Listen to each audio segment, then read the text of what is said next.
오늘 말씀은 온전히 기쁘게 여기라 라는 제목입니다. 무한대 반복되는 논쟁이 있습니다. 율법 논쟁이거든요. 율법 논쟁.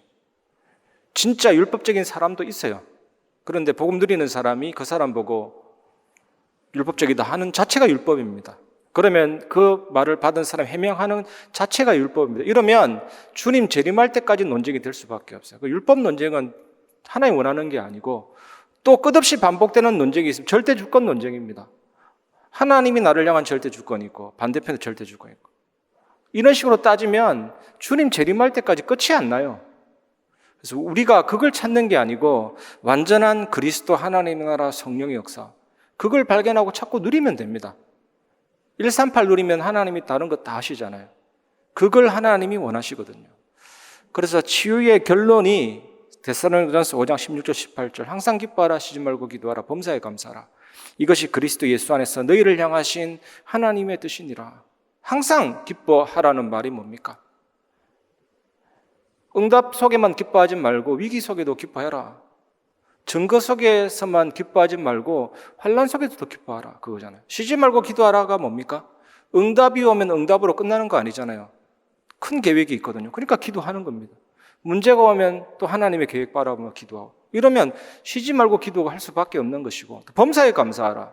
하나님이 성공과 실패도 하나님 주시기 때문에 범사에 감사하라. 우리가 저 사람 때문에 이 환경 때문에 그렇게 하다가 출애굽 1세대들이 가나안 못 갔거든요. 그래서 범사에 감사하라. 끝도 없습니다. 저 사람이 종교적이다, 율법적이다. 그 말 하는 사람도 율법이고 그 말 받는 사람도 율법이고 그러면 온통 그 진흙탕 싸움에 빠질 수밖에 없거든요. 전혀 유익되지 않습니다. 교회에 유익되지 않고 세계복음에 유익되지 않습니다. 그래서 정말 쓸데없는 거예요. 그거는 한번 여러분은 지성을 가진 우리 사람이기 때문에 한번 생각해 보세요. 끝없다니까요. 끝이 없어요. 죽이는 사람이나 살리는 사람이나 평가하는 사람이나 똑같아집니다. 그거는 하나님 뜻이 아니에요. 그리스도 하나님 나라 오직 성령의 역사 완전한 것만 찾아 누리면 되거든요. 그걸 회복하시기 바랍니다. 첫 번째로 나의 힘으로 이런 것들이 절대 불가능합니다. 항상 기뻐하고 쉬지 말고 기도하고 범사에 감사하고 잘 믿다가 낙심될 수 있거든요. 인간은 열왕기하 20장 5절에 너는 돌아가서 내 백성의 주권자 히스기야에게 이르기를 왕의 조상 다윗의 하나님 여호와의 말씀이 내가 내 기도를 들었고 내 눈물을 보았노라. 내가 너를 낫게 하리니 내가 3일 만에 여호와의 성전에 올라가겠고. 히스기야가 얼마나 잘 믿은 줄 아십니까? 가나안 사람들이 산당을 지어놓고 거룩한 신이 산에 있는 줄 알고 산당을 지어놓고 그 자녀를 불태우고 우상을 섬겼다니까요. 근데 이스라엘 백성이 가나안 땅을 정복하고 나서 그 산당을 없애지 않고 산당에서 여호와 신앙을 회복한다고 예배드렸다니까요. 그 우상 신앙이 동화된 거죠. 그런데 아무도 그 산당을 해결하지 못했습니다. 근데 히스기야는 산당을 없애고 종교 개혁을 할 만큼 능력 있는 왕이었다니까요. 그런데 이런 왕에게도 아수르 18만 5천이 쳐들어 버리니까 물거품이 되는 거죠. 갑자기 당황돼서 몸에 질병도 없고 죽게 됐다니까요. 그때 이사야 선지자를 통해서 생명 15년 연장, 해그림자 10도 뒤로 물러가고 하루아침에 아수르 18만 5천이 송장이 됐잖아요. 위기가 계속될 것만 같은 환경 때문에 낙심될 수도 있습니다. 시편 42편 5절에 내 영혼아 내가 어찌하여 낙심하며 어찌하여 내 속에서 불안해하는가. 너는 하나님께 소망을 두라. 그가 나타나 도우심으로 말미암아 내가 여전히 찬송하리로다. 이 시편은 고라 자손이 지은 시입니다. 바벨론 포로를 배경으로 한 시고 또 다윗의 시이기도 합니다. 두 사람이 저자라고 얘기하고 있거든요. 사울의 박해를 피해서 도망 다닐 때 지은 시. 공통점은 뭐냐? 변하지 않는 위기. 아침에 일어났는데 여전히 70년 포로 생활이고 여전히 10년 동안 사울의 박해를 피해 도망 다니는 도망자의 신세고 하나도 행복이 없죠. 낙심될 수밖에 없잖아요. 그런데 기도하는데 하나님이 낮과 밤에는요. 낮에는 여호와께서 내게 인자하심을 베푸시고 밤에는 찬송이 내 안에 있어 내가 하나님을 바라본다 했거든요. 그리고 로마서 7장 24절에 오라 나는 공고한 사람이로다. 이 사망의 몸에서 누가 나를 건져내랴. 나 자신 때문에 낙심되기도 합니다. 이 바울은 선을 행하려고 노력하는데 계속 실패해요. 낙심되죠. 선을 행할 능력이 없어서 절망감과 비참감 때문에 낙심하죠. 이 바울은 바리새인 중에 바리새인이요. 율법으로는 흠이 없잖아요. 차라리 율법 지키는 게 쉬워요, 바울은. 근데 예수님 믿고 나니까 그 선을 행하는 열심이 그리스도께로 향한 겁니다. 그래서 예수님 좀 잘 믿으려고 노력한 겁니다. 노력할 필요 없는데. 한 계단 한 계단 올라가다가 그 믿음이, 그 선이 행해지지 않는 자기 자신 때문에 낙심되는 거예요. 우리하고 차원이 다른 낙심입니다. 좀 잘하고 믿음으로 사는 게 힘들 만큼 완벽한 바울인데 그게 안 되는 거예요. 낙심될 수밖에 없죠. 이 사망의 몸에서 누가 나를 건져내겠냐. 그래서 우리 힘으로는 절대로 해결할 수 없습니다. 그래서 결론이 내 안에 오직 말씀으로 채워지고 오직 언약만 붙잡으면 되는데 이게 두 번째거든요. 전에 어떤 분이 큰 병에 걸렸습니다. 큰 병에 걸리면 뭐가 있냐면 병원 검진 갈 때마다 불안해요. 대학 입시 수능 치고 합격자 이름에 내 이름이 있나 없나. 그런 것 같은 큰 불안감이 오는 거죠. 의사가 조금 좋아졌다면 천국이 되고 이상한데요 하면 지옥이 되고 그런 불안한 마음으로 살면 자녀들은 어떻고 남편은 어떻습니까? 그런데 이분에게 어느 날 마태복음 8장 17절 주님 우리 연약한 것을 친히 담당하시고 병을 짊어지셨다. 이게 들어왔어요. 그냥 처음에는 작은 씨처럼 들어왔는데 이게 자라서 점점점 그런 생각이 없어질 만큼 압도하고 다스려주고 이런 삶을 살아가는데 어느 날 완전히 해결해버려. 완전히 완처됐거든요. 말씀이 내 안에 자리 잡고 절대 언약 붙잡는 게 진짜 중요하죠. 김정준 목사님이 지은 하늘에 가득 찬 영광의 하나님. 이거는 보통 찬양이 아닙니다. 고난도 슬픔도 이기게 하시고 영원에 잇대어 살아가게 하옵소서. 폐 4분의 1 가지고 70년 인생 살고 구약과 신약을 먹었기 때문에 나는 건강하다라고 할 만큼 말씀이 내 안에 절대 언약이 내 안에 붙잡히면 역사가 일어나게 되죠. 현장 살리는 방법도 이 방법입니다. 말씀으로 내 안을 채워라.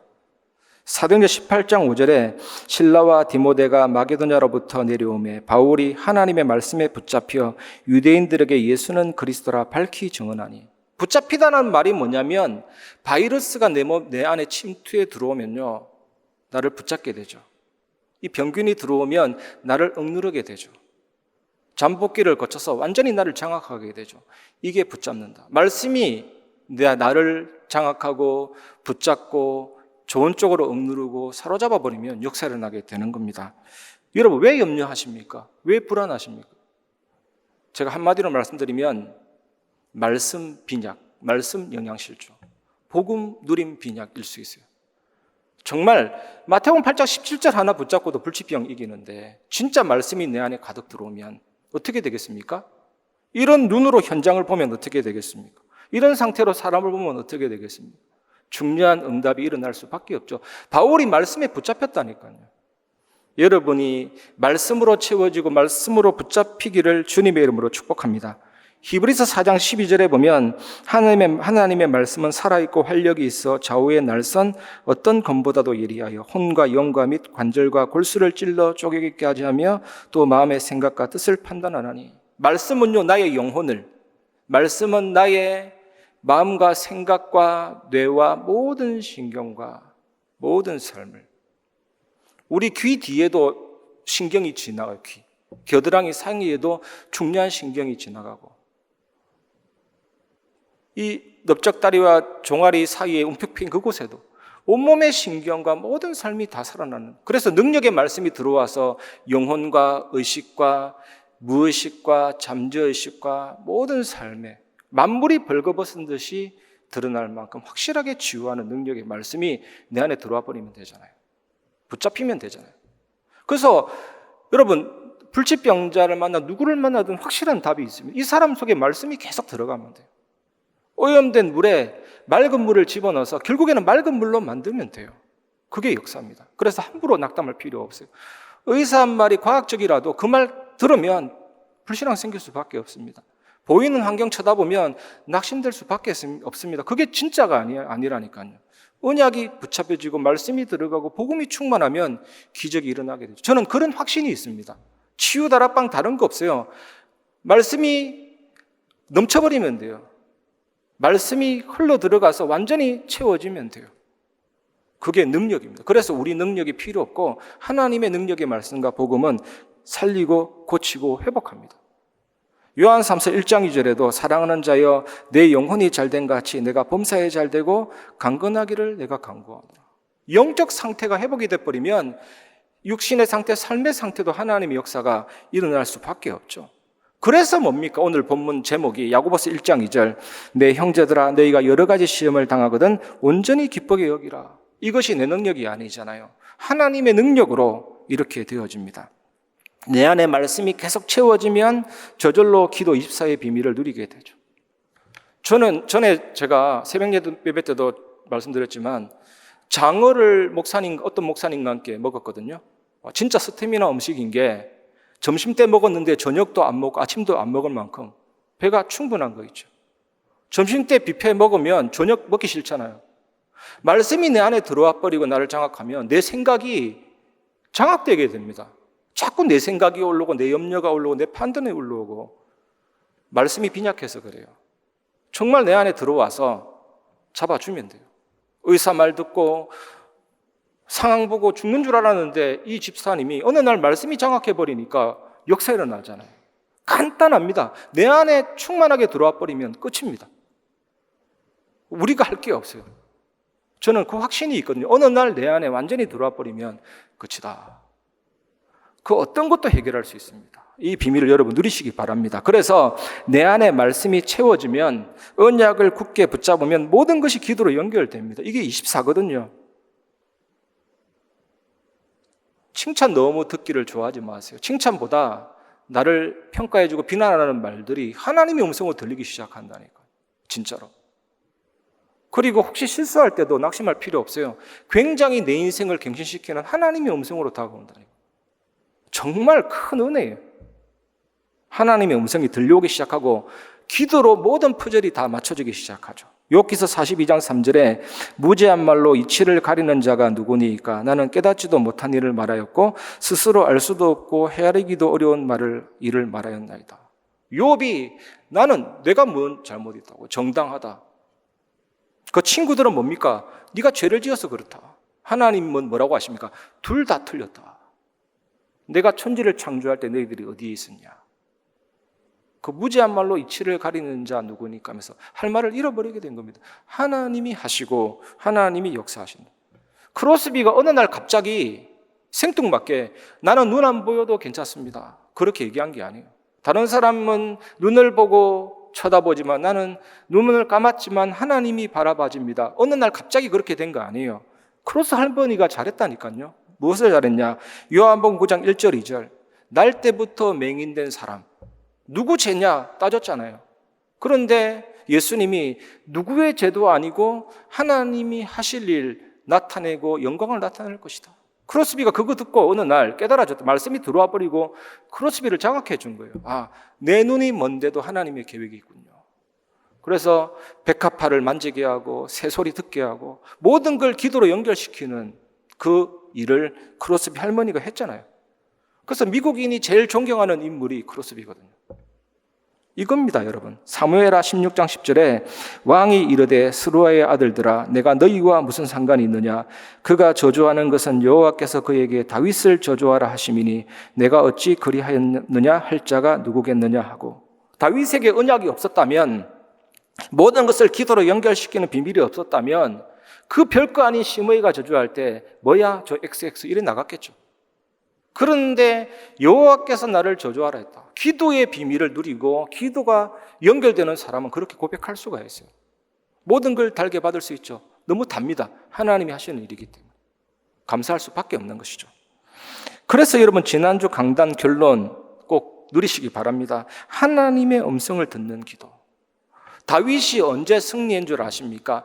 다윗이 여호와께 묻자와 이르되 이겁니다. 하나님 할까요 말까요? 철저하게 음성 듣고 움직이니까 백전백승이죠. 그런데 다윗이 언제 또 실패했습니까? 사무엘하 24장은 다윗의 말년 얘기가 나옵니다. 사무엘하 24장. 24장이 끝장이거든요. 그때 뭐가 나오느냐? 다윗이 여호와께 묻지 않고 인구조사를 합니다. 내가 쌓은 이 업적이 얼마나 위대한지 다 조사해요. 그게 여호와의 보기에 악한 것이죠. 묻지도 않고. 그때 하나님이 7년 동안 기근 내릴까? 석 달 동안 대적에게 쫓길래? 세 번째는 3일 동안 전염병 내릴까? 다윗이 여호와의 손에 들어가는 게 낫겠다 싶어가지고 3일 전염병을 택했는데 7만 명 죽었잖아요. 그때 다윗이 회복한 게 또 여호와께 묻는 비밀입니다. 아리오나 타작마당에 하나님 앞에 희생제사 드렸는데 모든 재앙이 물러갔죠. 그때 다윗이 실패했다. 여러분, 여호와께 묻고 음성을 듣는 기도 속으로 들어가시기 바랍니다. 그러면 하나님께 말하는 기도가 확실해지고 결국 우리가 누리는 최고의 기도의 비밀은 393이잖아요. 성삼위 하나님과 오력, 보좌의 배경, 시공간철, 237 빛의 역사가 내 안에 이미 들어와 있습니다. 하나님의 성전인 것과 그랬죠.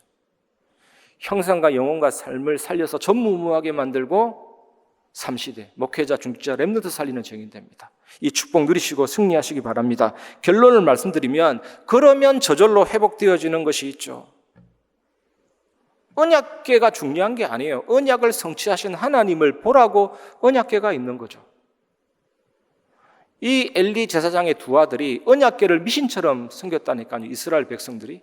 언약궤가 들어오니까 승리했댔는데 그 언약궤 뺏겼다니까요. 뭘 얘기합니까?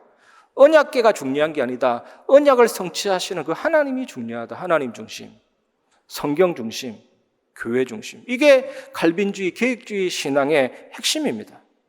여러분이 그 신앙 되시기를 주님의 이름으로 축복합니다. 이 시간 주신 말씀 붙잡고 합심해서 기도하겠습니다.